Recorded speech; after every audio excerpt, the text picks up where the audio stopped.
Do you know the two things that the first atheist philosophers came up with as ultimate truths about the world? They were known as the first materialists, and they basically said that everything in the world exists and then it changes. This became a dialogue about substance and process. The question of substance being, what is it made of? And the question of process being, how does it change?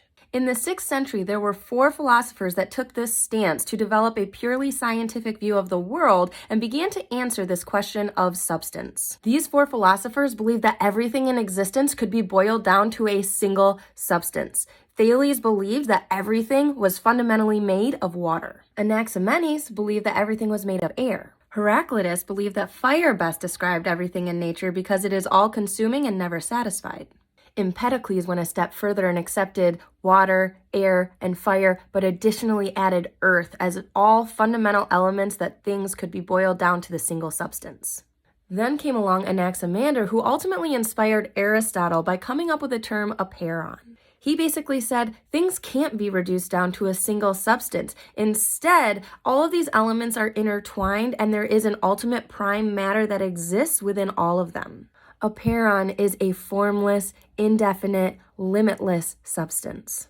So in this duality of substance versus process, you basically have these philosophers who are trying to say, some would say, no, the world is all substance, and then others would say, no, the world is all process. For those who believed that there was a fundamental matter that was constant and eternal, they couldn't grapple this with the fact that everything also changed simultaneously, and they were having a difficult time balancing them. Parmenides ultimately said that there is no way for being to come from non-being, which Heraclitus accepted. However, he also believed that our world was a world of process, not of substance, and therefore we are not an earth or a world of being. We are in a constant state of becoming. Through all of this, there was a general agreement about the logos, which is the fundamental basis of natural law, which is a divine ordering principle through which the impermanent world finds its hidden attunement.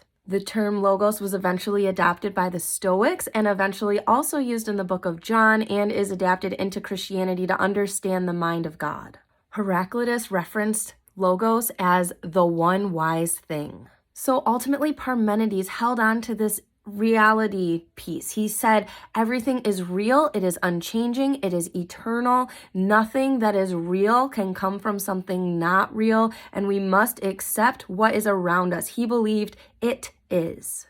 Whereas Heraclitus believed that everything was constantly changing. The whole we are not being, we are constantly becoming, and that nothing is eternal. There is no enduring substance, and we are in a constant state of change. There is nothing eternal. These two philosophies are what currently influence the modern notion of radical monism and radical nihilism. Monism being a Parmenidean belief that there is one supreme God, there is one eternal truth that exists. Whereas nihilism, which is the belief that no eternal substance exists, would be Heraclitean, which is more so the fact of we are in a constant state of becoming. We are constantly changing. Everything is subject to change. There is no constant truth that exists.